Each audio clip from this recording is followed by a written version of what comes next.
So you go to the store, right? You buy your morning coffee. The register shows, I don't know, exactly $4, and you just hand over the money.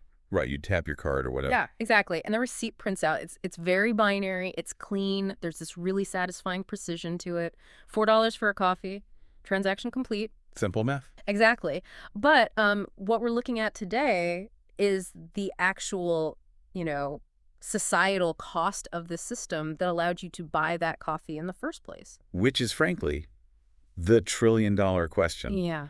Because, and this is what's so wild, when you start looking into the actual human cost of our financial architecture, you realize that little receipt is, well, it's missing a whole lot of zeros. Yeah. We're existing in this landscape that completely, ignores its own biggest expenses. We're paying tolls we don't even see. And that is exactly what we are getting into today. Welcome to the deep dive, everyone. Glad to be here. So we are unpacking a fundamentally different way to look at something you, the listener, interact with every single day: money. And the staggering amount of human genius we waste just to keep the current machinery running. Yeah. It's a massive unseen waste. Right. And what's really fascinating about the source material we're diving into today isn't that it's pitching like a specific political policy, because it really isn't. No, not at all. Yeah, it doesn't matter where you fall on the political spectrum.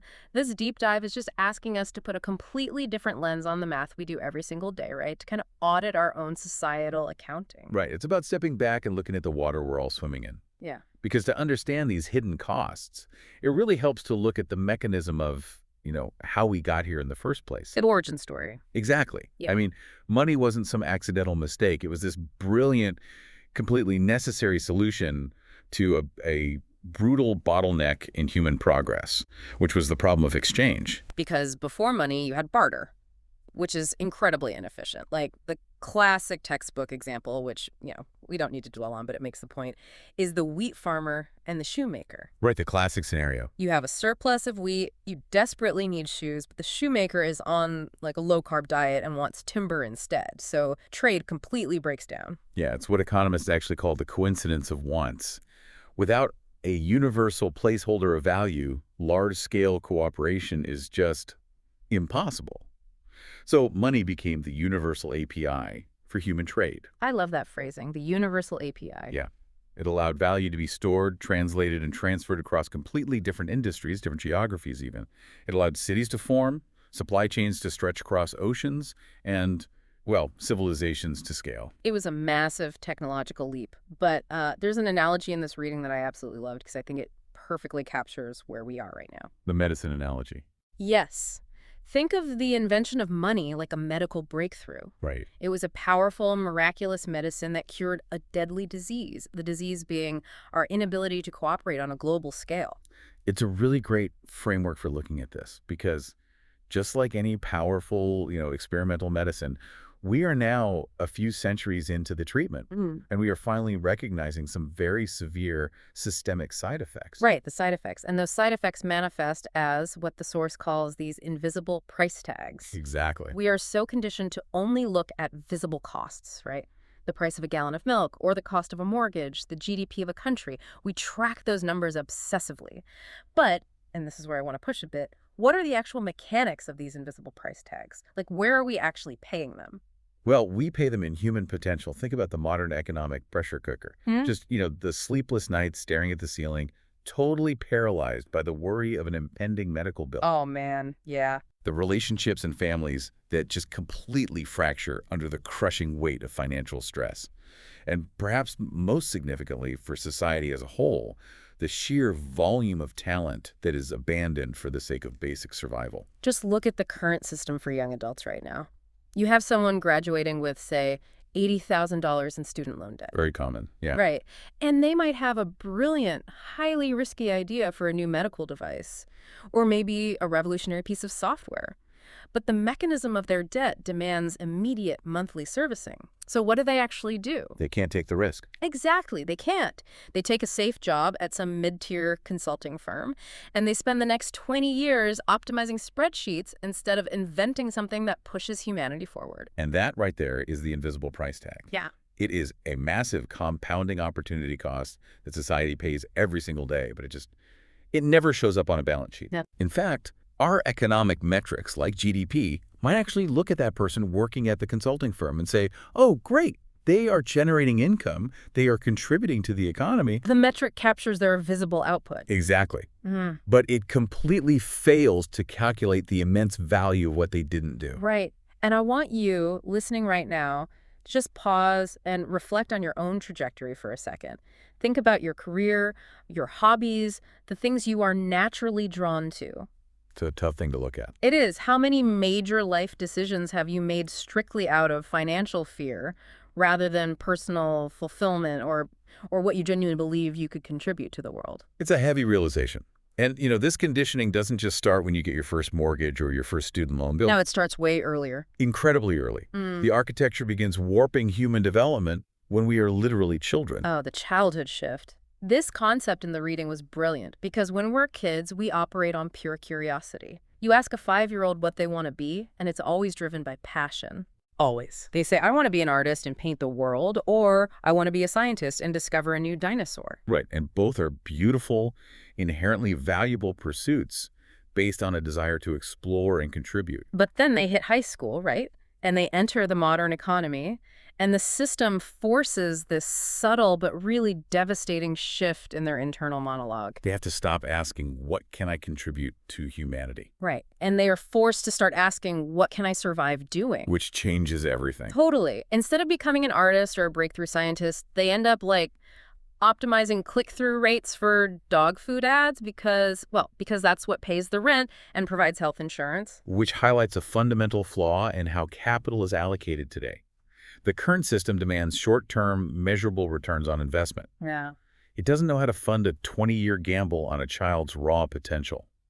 It prioritizes the 6-month software update that increases ad revenue by 2% over the decades-long research required to cure a disease. Yeah. The system actively forces people to tether their literal right to survive to their immediate financial utility. Okay, but I have to push back here. Let me play the cynic for a minute, because if you remove that financial pressure, if you untether survival from immediate financial utility, doesn't the whole machine just grind to a halt? The old hammock argument. Right. The classic argument is that fear and struggle are the ultimate motivators. If people aren't terrified of poverty, if we just hand them a hammock, won't they just lie in it? Don't we need that ambition? That is easily the most common defense of the current system, but it relies on a very dangerous conflation of two completely different concepts. Okay, unpack that. Well, we have incorrectly fused the word ambition with the word wealth. Interesting. So separate them for me. Because in my head, an ambitious person is someone trying to build a billion-dollar company. And that's exactly the societal programming talking. Real ambition is the engine of human progress. Real ambition is the engineer trying to build a sustainable energy grid. Oh, I see. Or it's the researcher dedicating thousands of hours to understanding a virus. It is the teacher who spends 3 decades molding the minds of the next generation. These are acts of immense ambition. But none of those are inherently about accumulating a massive pile of money. Exactly. They're about creating value. True ambition is about contribution. But because we adopted money as the universal API, we fell into this cognitive trap. We got confused by the tool. Yes. Yeah. We started assuming that whoever has the most money must have made the greatest contribution. We confuse the measurement tool with the value itself. So we measure human worth by financial success. We look at a hedge fund manager who simply moves capital around to exploit, microscopic market inefficiencies. Right. And because they make $50 million a year, society labels them as vastly more successful and valuable than a public school teacher who might literally change the trajectory of thousands of lives. We took a tool that was brilliantly designed to measure the relative value of wheat and shoes, and we tragically began using it to measure the value of human beings. That's dark, honestly. It is. And when that confusion becomes institutionalized, the entire incentive structure of humanity gets misaligned. The brightest minds of a generation are incentivized to build high-frequency trading algorithms rather than exploring the stars. But here is where the rubber meets the road, I think, and where we really need to challenge this whole premise. Let's look at the actual physical world around us. Sure. I am sitting here with a supercomputer in my pocket that can access the entirety of human knowledge instantly. Yeah, smartphones are We incredible. have commercial space flight, we have artificial intelligence writing code, we have eradicated diseases that used to wipe out whole continents. All true. So, if this system is so fundamentally misaligned and we are wasting so much human potential, how do you explain all of this undeniable technological progress? Doesn't the sheer existence of the modern world prove that the system works? So it proves that the system produces something, absolutely. But there's a profound analogy from the reading that really deconstructs this technological defense. I remember this, the farmer. Right. Imagine a farmer who owns 1,000 acres of incredibly fertile, perfectly irrigated land. Okay, a massive, perfect farm. But this farmer only cultivates 100 acres. He plants seeds on those 100 acres, he works hard, and he produces a very impressive bumper crop. Okay. He takes it to market, he sells it, and everyone marvels at his success. The crops are real, the yield is undeniable. But he left 900 acres completely empty. Precisely. So is that farmer truly succeeding? Or is he tragically wasting 90% of his potential? Oh, wow. The core mathematical insight here is that the mere existence of success does not prove the absence of waste. We look at the smartphones and the airplanes and we say, look at our 100 acres. But we are completely blind to the 900 acres of uncultivated land. That makes so much sense. So if the smartphone and the airplanes are the 100 acres, then the 900 acres must be the technology we should have by now, but we just don't. Yeah. The next generation battery technology, the cure for Alzheimer's, revolutionary social systems, the things we lost because the person who was supposed to invent them was never given the chance. That's the tragedy. Genius is distributed equally across humanity, but opportunity is absolutely not. Right. Somewhere in the world, perhaps 30 years ago, a child was born with the exact neurological wiring and innate intelligence required to solve the climate crisis. What? But because they were born into extreme poverty or a conflict zone or simply a neighborhood with failing schools, they spent their entire life performing manual labor just to survive, Their potential was totally locked away. completely locked away by the immediate demand for basic survival. It's the tragedy of finite potential. And this brings up another analogy from the reading that really puts this into perspective. Think about how we view natural resources. We panic about peak oil. Oh, constantly. We worry about running out of rare earth minerals for our electric vehicles. We obsess over preserving these static resources. Because they are tangible. You can see them run out. Right. But you can leave a lump of coal in the ground for 10,000 years, and when you finally dig it up, it's still coal. It's still waiting for you. Human potential doesn't work like that. It is strictly bound by time. It's the burning library concept. Yes, walk us through that. So imagine a grand, sprawling library containing millions of unique books, filled with knowledge that doesn't exist anywhere else in the universe. Okay.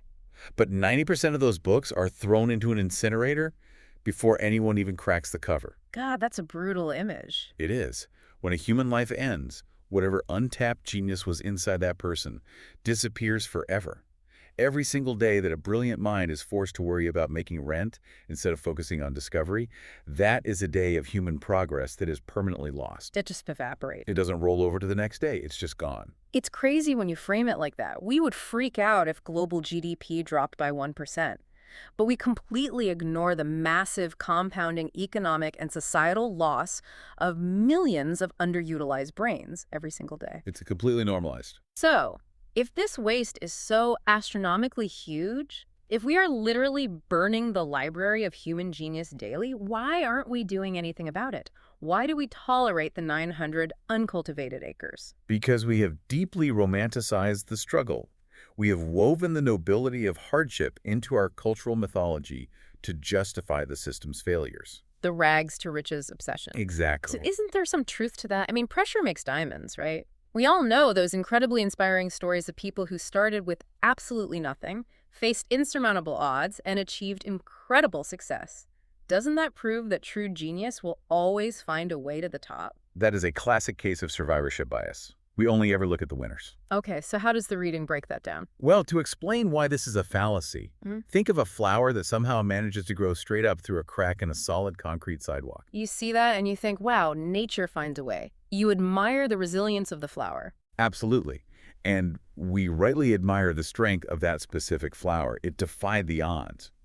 But And this is the really crucial distinction. Just because one flower managed to survive the concrete, that does not mean concrete is the ideal environment for a garden to grow. Oh. Oh, Oh, that is such a sharp way to look at it. right.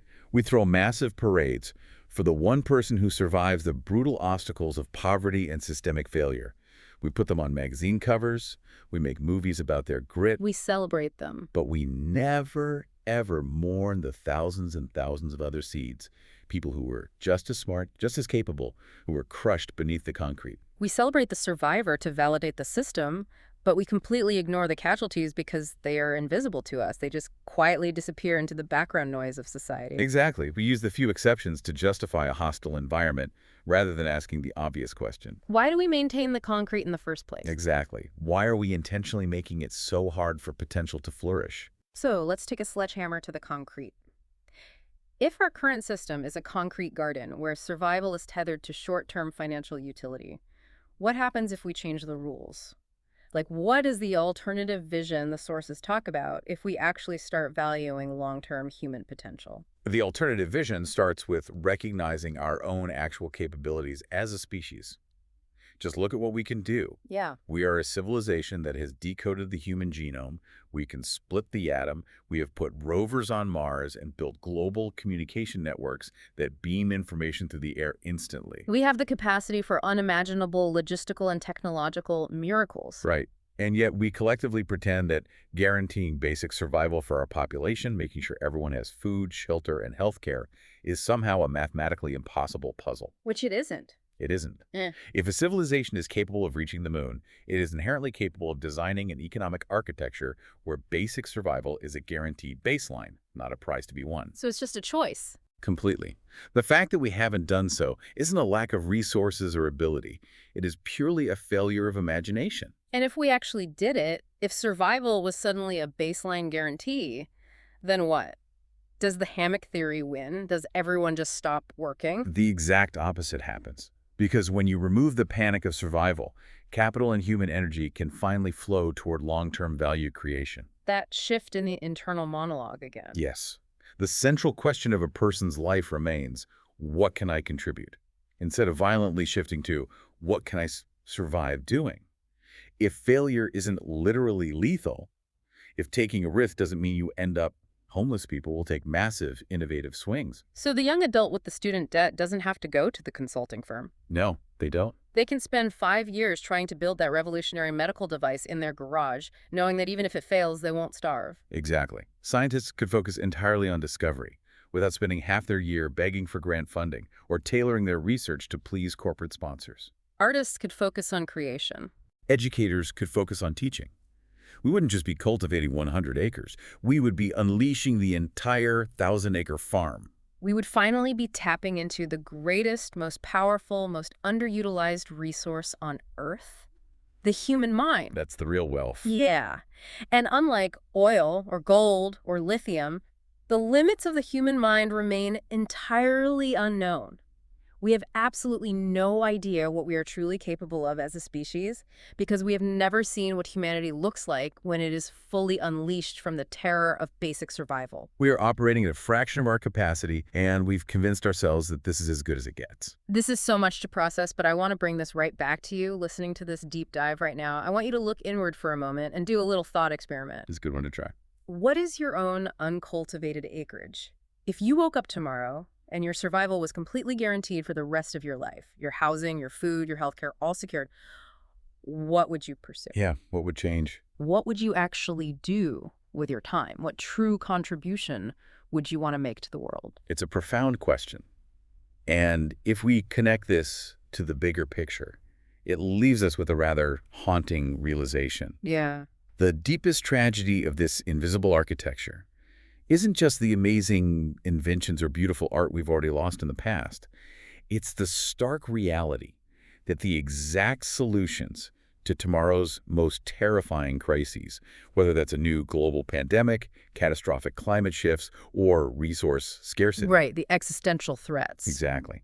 Those solutions might currently be fully formed, locked inside the mind of someone who is simply too busy, too exhausted, and too stressed about paying their rent at the end of the month to ever share that brilliance with the rest of the world. We are paying an invisible price tag that is so high it might literally cost us our future. Which leaves us with the ultimate question raised by today's deep dive, something for you to mull over as you go about the rest of your day. If humanity was clever enough to invent the tool of money in the first place, can we learn to redesign it, to control it, and finally unlock those 900 wasted acres before the tool controls us entirely? Thanks for joining us on this deep dive.